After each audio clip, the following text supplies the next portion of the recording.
दोस्तों, अगर आप पिछले कुछ दिनों से कल्याण ज्वेलर्स के चार्ट को ट्रैक कर रहे हैं तो आपने एक बात को नोटिस किया होगा।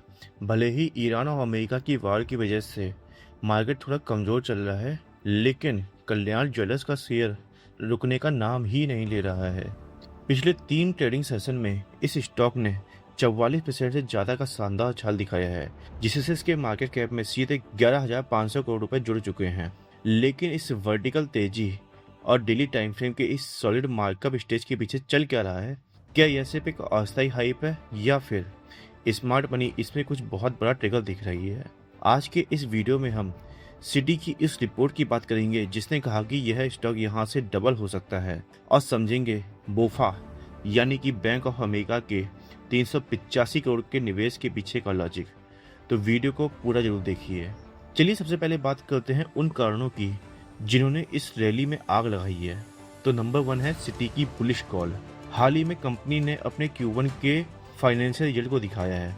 इस रिजल्ट में भले ही कंपनी की रेवेन्यू ग्रोथ अनुमान से थोड़ी कम रही, लेकिन उसके बावजूद ग्लोबल ब्रोकरेज फर्म सिटी ने इस पर एक बेहद बुलिश रिपोर्ट निकाली है। सिटी का मानना है कि कंपनी यहां से 2 गुने से भी ज्यादा हो सकती है, और इसी कॉल के बाद में कंपनी ने पहले ही दिन 6% की तेजी और अगले दिन सीधा 18% की तेजी दिखाई है। नंबर 2 है बड़ी इंस्टीट्यूशनल एंट्री, यानी कि बैंक ऑफ अमेरिका की एंट्री।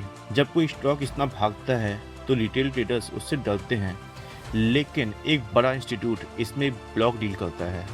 बोफा बैंक ऑफ अमेरिका ने कल्याण ज्वेलर्स में 385 करोड़ से ज्यादा के शेयर खरीदे हैं। जब ऐसे गोली की तरह भागते ट्रेंड में इतने बड़े ग्लोबल प्लेयर अपना पैसा डालते हैं तो यह ट्रेंड की ताकत को दुगने से भी ज्यादा कंफर्म कर देता है। अब सवाल ये आता है कि बोफा और सिटी इस पर इतने बुलिश क्यों है? तो इसका जवाब छुपा है इसके बदलते बिजनेस मॉडल पर, जो कि हमें इसके लेटेस्ट एनुअल रिपोर्ट से समझ में आता है। नंबर 1 है FOCO फोकस स्ट्रेटेजी।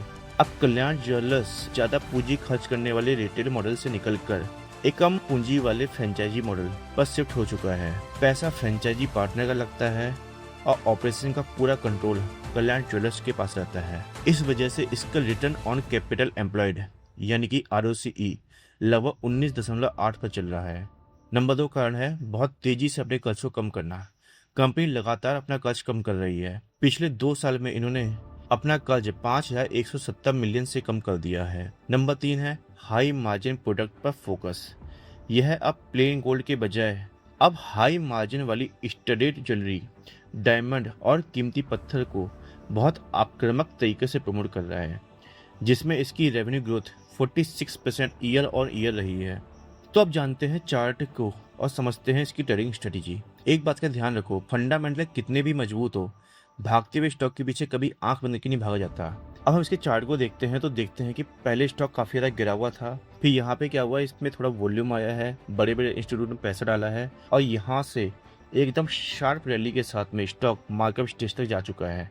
अब यहाँ पे हमें रीएक्यूमुलेशन का वेट करना है। इसमें क्या होता है, या तो स्टॉक एक फ्लैग टाइप का पैटर्न बनाएगा या फिर थोड़ा सा कंसोलिडेट हो जाएगा। फिर यहाँ पे हमको एक अच्छा सा डिमांड जोन मिलेगा तो हम उसमें एंट्री लेंगे, जिससे हमारा रिस्क टू रिवॉर्ड रेशियो भी अच्छा बन जाएगा। तो दोस्तों, क्या आपके पोर्टफोलियो में कल्याण ज्वेलर्स का शेयर पहले से है या आप इसके पुल बैक के सेटअप का इंतजार कर रहे हैं? मुझे कमेंट में जरूर बताइए। वीडियो पसंद आई तो लाइक और शेयर जरूर कीजिए। मिलते हैं अगले वीडियो में।